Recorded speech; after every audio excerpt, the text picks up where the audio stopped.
오늘 보면 10장에서는 예수님께서 이 12 제자들을 세우셔요. 그리고 그 12 제자들에게 권능을 주십니다. 어떤 권능을 주십니까? 더러운 귀신을 쫓아내는 권능을 주셔요. 모든 병이에요. 모든 병, 각종 각색 모든 병들, 그리고 모든 약한 것들을 회복시켜주고 고쳐주는 그런 권능을 예수님께서 제자들을 부르셔서 그들에게 해주시는 것을 볼 수가 있습니다. 그리고 두 번째 방법으로는 11장, 이제 다음 주에 우리가 상고할 11장의 말씀입니다만은 11장에 가서는 백성들에게, 그리고 12장에 가서는 지도자들에게, 그리고 13장에 가서는 무리들에게, 그러니까 제자들을 부르시고 제자들에게 교훈을 하시고, 그리고 그 제자들에게 교훈한 것으로 끝나지 아니하고 이제 백성들에게 또 교훈하시고, 또 이 백성들에게 교훈하시는 것으로 끝나는 것이 아니라 지도자들에게, 그리고 많은 무리를 지어서 따르는 그런 무리들에게 이렇게 반복적으로 예수님 자신이 구약에서 예언된 그 메시아가 본인이라는 사실을 증명해 주시고, 표적으로 또 교훈으로 또 비유로 이렇게 교훈해 주시면서 너희들이 믿어야 할,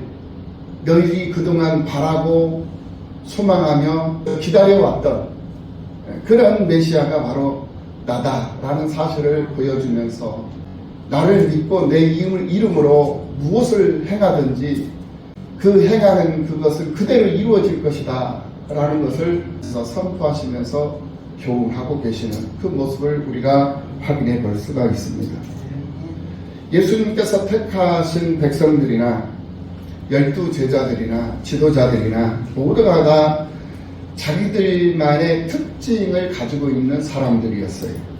특히 제자들은 그 출신 배경이나 그 각 사람 12사람들마다 다 타고난 그런 기질이나 성품 등은 모두가 다 다른 그런 모습들이었습니다. 그렇지만 그들은 각자에게 주어진 그런 특유한 그런 성질이나 기질들이 있었습니다만은 예수 그리스도로 그들은 하나가 되었다라는 것을 볼 수가 있어요. 그러니까 오늘 우리들도 마찬가지입니다. 교회라는 것이 뭐냐면은 다양성을 품을 수 있는 것이 교회예요. 교회는 다양한 사람들이 모이거든요. 잘난 사람, 못난 사람, 성공한 사람, 실패한 사람, 멋진 사람, 멋지지 않은 사람, 이쁜 사람, 미운 사람 다 모이는 거예요. 잘생긴 사람도 모이고 못생긴 사람도 모이고 돈 많은 사람도 모이고 돈 없는 사람도 모이고, 누구나 할 것 없이 모두가 다 모여서 하나의 공동체를 이루는 것이 교회거든요. 그럼 모여서 무엇을 하느냐? 예수 그리스도로 하나가 되는 거예요. 하나가 되는, 이게 바로 초대교회의 모습이거든요. 많이 가진 자는 많이 하나님 앞에 쓰임받고, 적게 가진 자는 적게 쓰임받고, 그러면서 하나가 버무려진 거예요. 하나가 되어진다는 것은 예수 그리스도로 통일을 이룬다는 것이거든요. 그러니까 이 12 제자들도 마찬가지예요. 각자 주어진 환경이나 또는 성격이나 성품이나 자기에게 주어진 재능, 이런 것들이 다 달랐어요. 자기들에게 주어진 것들이 다 달랐단 말입니다.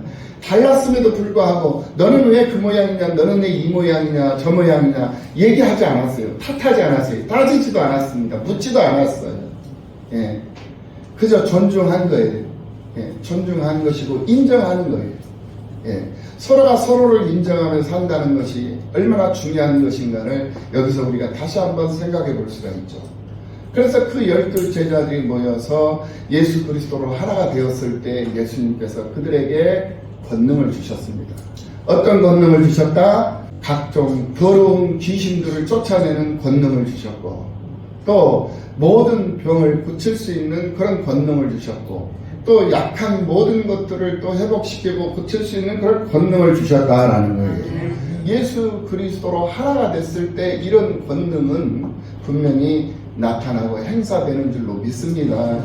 우리 나른과 성경교회도 마찬가지예요. 예수 그리스도로 하나가 되었을 때 우리는 힘을 얻을 수가 있는 거예요. 부응할 수 있는 힘을 얻을 수 있는 것이고, 일할 수 있는 힘을 얻을 수 있는 것이고, 헌신하고 봉사하고 참여할 수 있는 힘을 얻는 거예요. 예. 그런데 우리가 하나 되지 못하고 서로가 인정하지 못한다면 어떻게 우리가 힘 있는 삶을 살아갈 수 있겠습니까? 우리는 오늘 이 본문 마태복음 이 10장을 통해서 12제자들에게 교훈을 하시는 이 예수님의 음성을 들을 수 있는 귀가 열려야 될 줄로 믿습니다. 세상을 구원하기 위해서 하나님의 도구로 쓰임받기 위해서 그들은 예수님께 하나의 몸으로 부르심을 받았던 것을 볼 수가 있어요. 그와 같이 오늘 우리들도 교회 안에서 서로 다른 모습이 보이고 다른 성격이나 다른 스타일로 예수를 믿고 교회 생활을 한다 할지라도 이 지역사회의 구원을 위해서라면, 가족의 구원을 위해서라면, 내 사랑하는 남편, 아내, 자녀들, 부모, 형제, 친척, 이웃과 동료들의 구원을 위해서라면 예수 그리스도로 하나가 되어야 한다는 사실을 깨닫는 이 시간이 되어야 할 줄로 믿습니다. 교회가 부흥할 수 있는 요소 중에 하나가 무엇일까요? 우리가 한 마음이 되어야 교회가 부흥할 수 있게 되는 것입니다.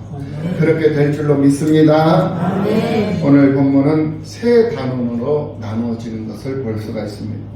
그래서 오늘 본문 1절에서 15절까지 이 말씀을 통해서 제자들을 부르신 예수님께서는 이 제자들에게 권능을 주시더라. 제자들이 나 제자가 되겠습니다 라고 해서 제자가 되는 게 아니에요. 오늘 우리가 나 제자 되겠습니다, 나 예수 믿겠습니다, 믿음대로 하겠습니다 이렇게 내가 고백하고 이렇게 내가 시인한다고 해서 되는 게 아니라는 거예요. 주님께서 부르신 거예요. 주님께서 부르시고 그렇게 하시도록 주님께서 만들어 주시더라는 거예요. 그러니까 나는 그렇게 하고 싶은데 주께서 그런 환경을 만들어 주시지 아니하시고 그런 상황을 허락해 주시지 않았다면 우리는 어떻게 해야 되겠습니까? 하나님 앞에 부르짖는 것밖에 없는 거예요. 하나님 내게 응답해 주시옵소서. 나를 구별해서 하나님 자녀 되게 해 주셨으니 하나님 자녀된 자로서의 본을 보이는 삶을 살기를 원합니다. 내가 가난해서 되겠습니까? 내가 부유해야 되지 않겠습니까? 내가 병들어서 되겠습니까? 내가 실패해서 되겠습니까? 내가 일거리가 없어서 빈둥빈둥 노는 그런 노숙자가 되어서야 되겠습니까?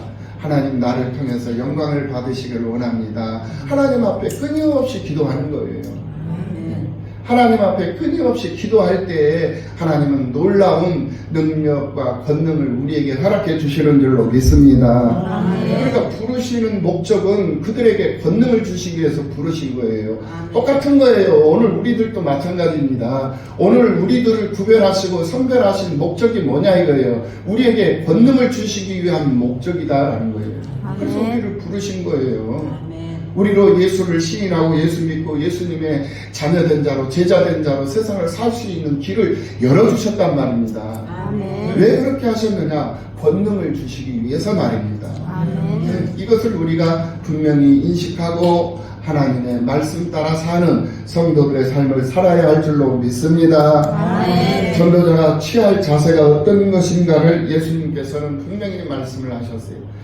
전도자가 취할 자세, 그것을 말씀하시면서 제자들을 파송을 하셨던 것을 볼 수가 있습니다. 그리고 주의사항까지 시켜주시는 것을 볼 수가 있어요. 예수님은 제자들에게 이방인과 사마리아인의 마을에 들어가지 말라고 하십니다. 오늘 보면 7절 말씀을 보면 오히려 이스라엘 집에 잃어버린 양떼로 가서 천국이 가까이 왔다라고 전하라고 말씀을 하고 있는 것을 볼 수가 있어요. 전도자로 파송을 했어요. 이방인에게 가고 또 사마리아인 마을에 가서 전도해라 이렇게 말씀하시지 않았어요. 이방인은 바로 예수 그리스도를 알지 못하는 사람들이에요. 그리고 사마리아인들은 바로 죄인시 여김을 받은 사람들이에요. 그들은 이미 어차피 죄인으로 낙인이 찍혀져 있는 사람들이었어요. 사마리아 사람들. 그러니까 죄인들의 집에 가지 말고 이방 사람들, 하나님을 알지 못하고 예수 그리스도를 사모하지 않는 사람들에게 가지 말고 오히려 이스라엘 집으로 가라는 거예요. 이스라엘 집에 잃어버린 양에게로 가라. 잃어버린 양에게로. 그러니까 하나님을 알기는 아는데 하나님께로 다가오지 아니하고 하나님을 사모하지도 아니하고 하나님께 경배하지도 아니하고 그 사람들에게 가라. 제자들에게 그렇게 먼저 명령을 하시는 거예요. 우선적인 가치가 뭐냐면은 죄인들한테 가고, 그러니까 여기 지금 현실적으로 말씀을 드리자면 서울역에 가서 노숙자들한테 가서 복음 증거하는 거, 저 아프리카 사람들한테 가서 복음 증거하는 거, 그거 필요해요. 불필요한 게 아니에요. 하지 말라는 게 아니에요. 그런데 그것이 우선이 아니라는 말이에요. 그것이 우선이야. 그럼 무엇이 우선이냐 이거. 내가 살고 있는 이 지역 사회가 우선이고, 내가 살고 있는 내 가정이 우선이라는 거예요. 내 가정이 복음화가 되지 않고 복음화를 이루지 못하고, 내 가정에 남편이 예수 안 믿고 자식들이 예수 안 믿는 이것이 슬픈 일이고 가슴 아픈 일이니, 이거를 지금 현재 예수님께서 얘기하는 거예요. 이스라엘 집에 이름 잃은 양에게로 가라 이거예요. 예수 잘 믿고 신앙생활 잘 하던 아이들이 예수를 안 믿어 교회를 안 나와. 이것이 문제라는 거예요. 이것이 우선적인 거라는 거예요. 그래서 내 가정을 돌아보고 내 가정의 복음화를 위해서 눈물 흘리며 기도해 봤냐? 내 집안의 복음화를 위해서 눈물 흘리며 기도해 봤느냐? 땀 흘리며 수고해 봤느냐? 애써 봤느냐? 힘써 봤느냐? 이 말이에요. 그러면서 내 가족, 내 집안에서, 내 지역사회에서 회개하라. 천국이 가까웠다.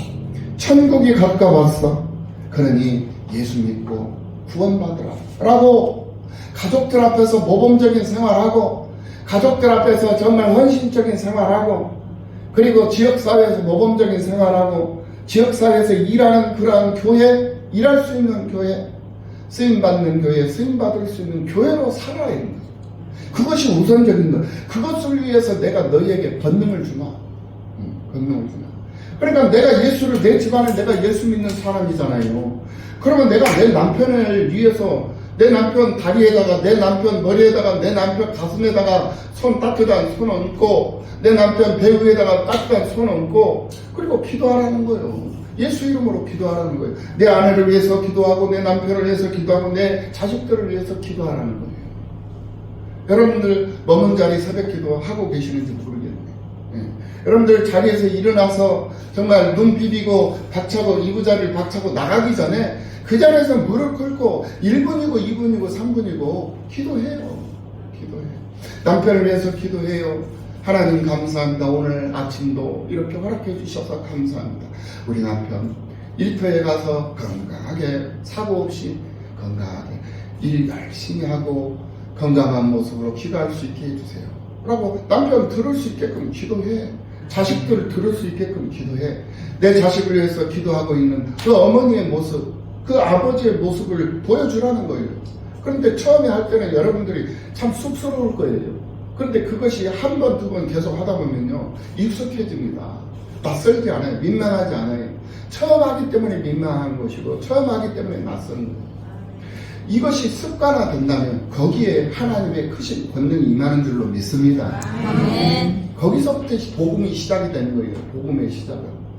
먼 데 가서, 아무도 모르는 데 가서, 아무도 알지 않는 곳에 가가지고 예수 믿어라, 예수 믿어라, 이렇게 할 수는 있죠. 그런데 이렇게 할 수는 있지만 그 듣는 사람들은 저 사람 뭐야, 저 사람 미친 사람이 제정신이 아니구만, 이렇게 생각하고 이렇게 받아들이지도 않는다라는 거예요. 그러면 내가 살던 지역에서 인정받으면서 내가 복음 전하잖아요. 아, 저 사람 누구 집에 누구야, 누구 집에 누구야. 근데 예수를 믿는데 저렇게 열심히 해. 본이 되는 거예요. 덕을 세우면서 살자라는 거예요. 본을 보이면서 덕을 세우면서 살자.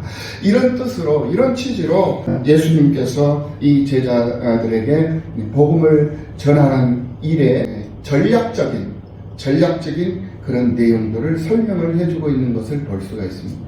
그래서 가장 필요한 시간에 가장 필요한 곳에서 복음을 전하기 위한 전략을 세워서 무엇이든지 이기는 자가 될 것을 말씀으로 교훈하시는 이 예수님의 모습을 우리는 확인해 볼 수가 있습니다. 그래서 8절 말씀에 보면 병든 자를 고치며 죽은 자를 살리며 나병한 자를 깨끗하게 하며 귀신을 쫓아내되 너희가 거저 받았으니 거저 주라. 하나님께 거저 권능을 받았으니까 거저 주라는 거예요.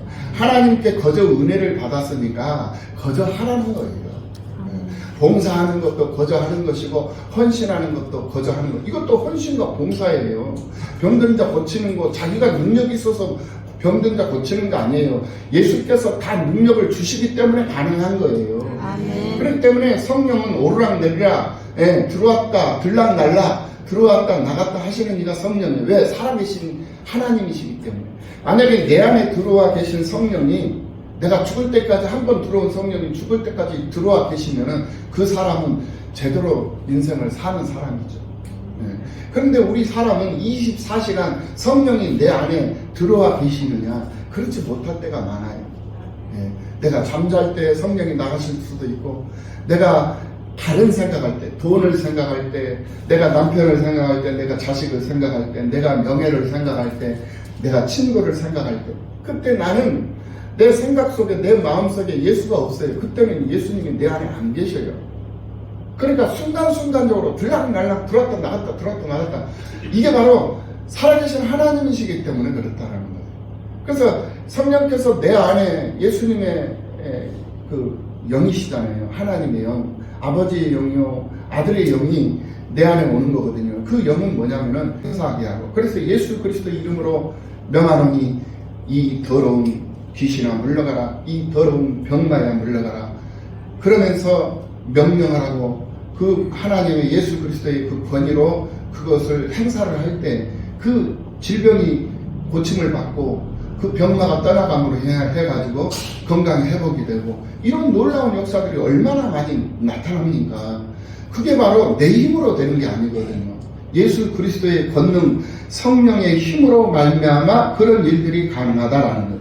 그런데 그런 일들을 가능할 수 있도록 예수께서 친히 우리에게 권능을 주셨다라는 거예요. 2000년 전에도 권능을 주셨던 그 예수님은 어제나 오늘이라 영원토록 변함이 없으신 분이시기 때문에 그것을 그대로 보존하시고 유지하시고 적용하고 계시거든요. 오늘 우리들에게까지도 그것을 적용해 주고 계신다는 거예요. 예수님께서 이루신 그 이루심을 보존하시고 그것을 세월이 흐르는 그런 과정, 시간의 흐름 속에서도 그걸 유지하시고, 그리고 상황에 따라서 때를 따라서 그것을 그대로 적용해 주고 계신다는 거예요. 이게 우리를 인도하시고 우리를 통치하시며 우리를 이끌어가고 계시는 우리 하나님의 놀라우신 사역이다.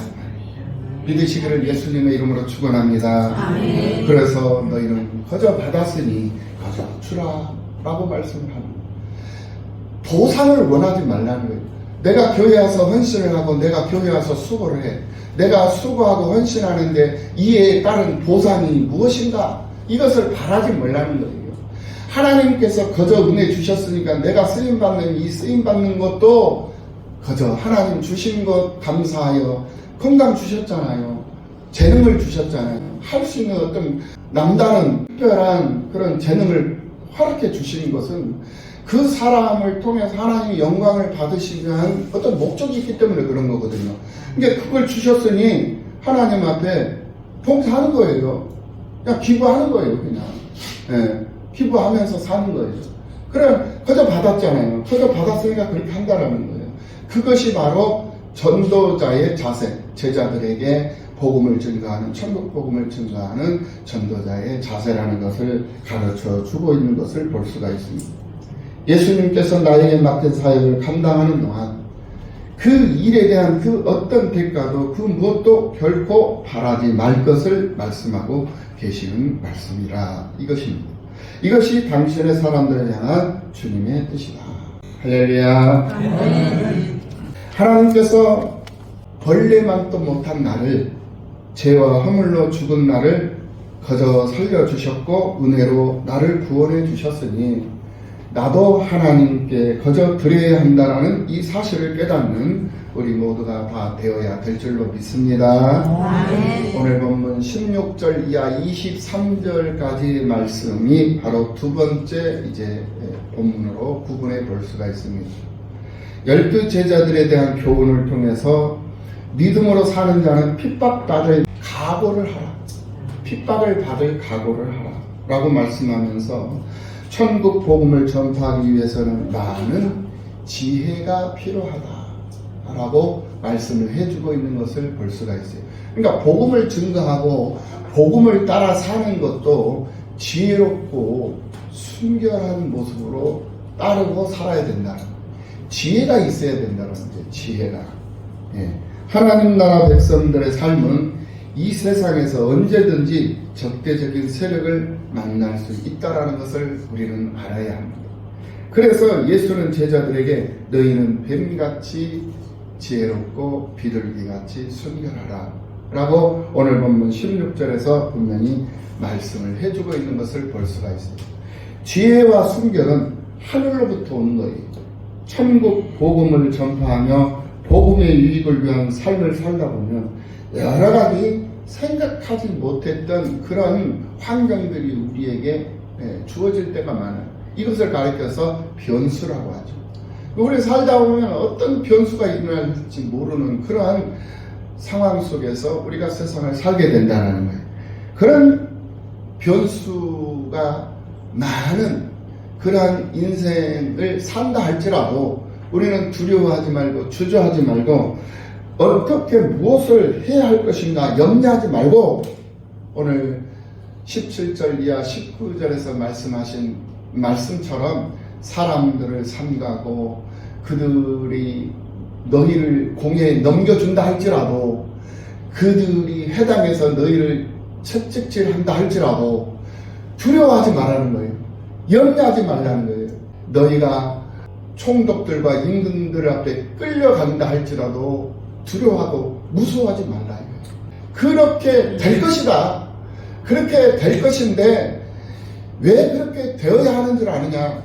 그것은 이방인들에게 너희가 증인이 되어야 하기 때문에 이방인들에게 증거가 되게 하기 위해서 그렇게 될 것이다 라고 예수님께서 제자들에게 신신당부를 하고 있는 것을 볼 수가 있습니다. 그러면서 19절로 넘어가서 너희를 넘겨줄 때 무엇을 할까 염려하지 말라. 그때 너희에게 할 말을 주시리니 이를 말하는 이는 너희가 아니라 너희 속에서 말씀하시는 이 곧 너희 아버지의 성령이시니 성령께서 이 왕 앞에서도 이 대제사장들 앞에서도 그 정말 무섭고 두려운 그 가운데에 놓여있는 상태에 있다 할지라도 너희들을 염려할 것이 아니다. 그것은 너희들이 할 것이 아니라 성령께서 하실 일이다. 성령께서 너희들을 지켜주실 것이니 걱정하지 말고 염려하지 말고 주저하지 말라 라고 말씀을 하고 있는 것을 볼 수가 있어요. 그것은 오늘 본문 20절 말씀에서 말씀하시는 것처럼 너희 속에서 말씀하시는 이 곧 너희 아버지의 성령이 말씀하시기 때문에 그렇다라는 것. 그러면서 22절 말씀처럼 예수님 때문에 미움을 당하고 생각지 않는 고난 가운데 놓여있는 상황에 놓일지라도 끝까지 견디어만이 구원의 완성을 이룰 수 있는 것이다. 그렇기 때문에 너희는 지혜롭게 처신을 하라. 슬기롭게 처신을 해야 한다. 이렇게 말씀을 하고 있는 것을 볼 수가 있습니다. 그러면서 23절 말씀에서 이 동네에서 너희를 박해하거든 저 동네로 피하라. 이게 맞서지 말라는 거예요. 맞서지 마라. 너를 핍박하고 너를 비난하고 너를 조롱한다 할지라도 맞서지 말아라. 그것을 피하라. 너를 조롱하는 사람이 있으면 그 사람을 피하라. 너를 박해하고 모함하는 사람이 있으면 그 사람을 대적하지 말고 피하라. 피하라. 저 동네로 피하라. 내가 진실로 너에게 이르노니 이스라엘의 모든 동네를 다 다니지 못하여서 인자가 오리라. 다시 올 것이다. 그러니까 염려하지 말고 열심히 봉사하고 헌신하고 열심히 증거하며 증인으로 살되 사람들과 부딪히지 말고 사람들과 대적하지 말고 너희를 핍박하는 사람들, 너희들을 억압하고 너희들을 박해하는 사람들이 있거들나 오히려 그 사람들을 피하여서 다른 동네 가서 또 복음을 증거하고 또 복음을 증거하는 그런 삶을 살아라 라고 예수님께서 분명히 제자들에게 말씀을 해주는 것을 볼 수가 있습니다. 예수 제자의 삶의 목적은 뭐냐? 바로 핍박받는 것이 목적이 아니에요. 그럼 그게 뭐냐? 복음을 증거하는 것이 목적이에요. 네. 핍박받는 것이 중요한 게 아니라는 거예요. 네. 그러니까 살면서 중요한 것은 내 가족들에게 복음을 전가하는 것이 목적이에요. 그러면 그 가족이 복음을 받아들이지 못하잖아요. 그러면 그 받아들이지 않는다고 해서 너의 이 아빠가 얘기하는데 말을 안 듣니 하면서 억압을 하고 핍박을 하고 어떤 무력을 행사하고 이러면은 이건 복음 지혜롭지 못하는 거예요. 오히려 복음의 유익함이 아니라 오히려 복음을 해치는 그러한 결과를 가져오게 되는 거예요. 그렇기 때문에 가족들에게도 복음을 증거할 때도 지혜롭게 증거를 해야 돼요. 예, 형제들에게도 마찬가지고 또 이웃들에게도 마찬가지고 지혜롭게 해야 된다. 그래서 받아들이지 않으면 받아들일 수 있는 상황이 아직 못 되기 때문에 받아들이지를 못하는가 보다 생각하고 그를 이해하고 그를 존중해 주라는 거예요. 그러면서 가는 거예요. 시간이 가면서. 오늘 하루만 기회가 있는 것이 아니잖아요. 기회라는 것은 계속적으로 우리가 살아가는 동안은 기회가 있는 거잖아요. 그러니까 부딪히지 말고 거스르지 말고 그를 이해해주고 존중해주면서 그러면서 본이 되는 삶을 살면 예수를 믿고 신앙생활을 잘하고 직분을 받고 집사 직분을 받고 권사 직분을 받고 장로 직분을 받더니 사람이 확실히 달라지긴 달라졌어.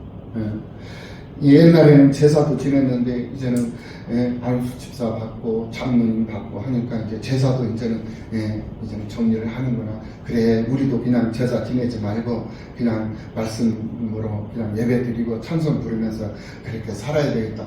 따라오는 거예요. 따라오고.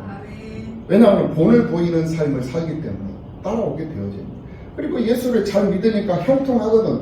예수를 잘 믿으니까 편안하거든. 평화롭고 평안하고 풍요롭고 넉넉하게 보이고 모든 것이 다 멋지게 보여요. 그러니까 우리 예수를 믿는 사람들은요, 옷을 입고 다녀도 좀 예쁘고 멋있는 옷을 입고 다녀. 그냥 궁상나는 옷을 입고 다니지 말고 몸빼 입고 다니고 슬리퍼 찍찍 끌고 다니면서 그러면서 다니지 말고 좀 미용실도 좀 다니고 미용실도 좀 다 다니고 루즈도 좀 바르고 화장도 좀 하고 좀 건강식품도 좀 먹고 아미노산도 좀 먹고 셀피도 좀 먹고 정말 이거 예수를 믿는 사람은 좀 뭔가 좀 다르다라는 것을 좀 보여줘. 자신만만한 모습, 자신 있는 모습. 그래서 자신을 꾸며 예수를 믿는 사람 똑같은 60년생인데 60년생 GT잖아요. 똑같은 GT인데 예수를 믿는 사람 GT하고 예수를 안 믿는 사람의 GT가 달라. 예수를 믿는 사람 GT는 세련돼 있어요. 예수를 믿는 사람 똑같은 나이잖아요. 똑같은 띠도 그렇고. 그런데 예수를 믿는 사람하고 안 믿는 사람 차이가 어디가 모르게 세련돼 있어. 그리고 단정하고 깔끔하고 돈 있고 없고를 떠나서 그런데 예수를 안 믿는 사람은 어디 저기 총투석의 시골에서 그냥 문화 문명도 혜택도 못 받고 살다가 온 사람 같아. 그렇게 궁상맞게 사는 모습이 보여지는 거예요. 누가 제대로 사는 사람이냐 이거예요. 요즘에는 없어서 못 먹는 사람 없잖아요. 굶고 사는 사람 없잖아요. 근데 자기가 열심히 벌어서 열심히 자기 단장하면서 열심히 돈도 쓸 줄 아는 사람이 쓰는 거예요. 하나님께서 돈을 주시고 경제권을 주시고 환경을 주셔서 그걸 누리지 못하면 그것처럼 바보가 어디 있냐고요. 근데 우리 설 명절 카드 인사 제가 보내드렸죠. 새해 복 많이 누리세요. 새해 복 많이 받으세요라고 안 보냈어요. 새해 복 많이 누리세요. 우리는 많은 것을 받았잖아요. 받았는데 누리지 못하고 사는 사람들이 얼마나 많아요. 받았으면 마음껏 누릴 줄도 알아야죠. 누릴 줄도 알아요. 그러니까 예수 믿는 사람은 좀 예수를 안 믿는 사람들보다는 좀 다른 모습으로 살자 이거예요. 다른 모습. 말 한마디를 하더라도 긍정적인 말을 하고 희망 있는 말을 하고 소망 있는 말을 힘주는 말을 하고 또 오단거를 입더라도 좀 예쁘고 멋지고 좀 세련되고 그렇다고 막 비싼 옷 막 그냥 명품을 입으란 말이 아니에요. 오단벌을 입더라도 명절이 됐으면 깨끗한 오단벌 사 입고 미용실도 가서 그래야 미용실 하는 사람도 먹고 살고 옷 파는 사람도 먹고 살고 실기 파는 사람들도 먹고 살고 그러지. 건강식품도 좀 많이 먹으라니까 그래야 우리 이모 피터 본사님 먹고 살지. 아니 정말이에요. 우리가 서로 같이 서로 공유하면서 서로 함께 해주면 이게 사람 맛이 나는 것 아니겠어요? 그러므로 하나님 나라 복음을 더 많이 전하기 위해서는 지금 내가 어떤 지혜를 발휘해야 할지를 깊이 생각해 보면서 복음 전파자로서 전도자로서의 일을 멈추지 않고 끊임없이 전진하여 승리하는 우리 모두가 다 되는 그런 기쁨이 있는 2024년도 이 한 해가 되어야 될 줄로 믿습니다. 하나님 앞에 절대적인 헌신이 필요하고 절대적인 희생이 필요한 시기가 지금 현재 우리가 살고 있는 이 시기예요. 그것은 자신의 생명이 소중하고 자신에게 주어진 재물이 소중하고 가족이 소중하지만 그보다 더 소중한 것이 분명히 우리에게 있다. 그것이 무엇이냐? 바로 하나님의 영광이다. 하나님의 뜻이고 하나님의 영광. 이것을 잊지 말고 살아야 한다는 사실을 이 제자들을 불러놓고 주님께서 분명히 제자들에게 교훈을 하고 있는 것을 우리는 분명히 볼 수가 있습니다. 이 말씀을 명심하시고 오늘도 내일도 하나님의 부르심에 합당한 삶을 사는 여러분 모두가 다 되시기를 예수님의 이름으로 축원합니다.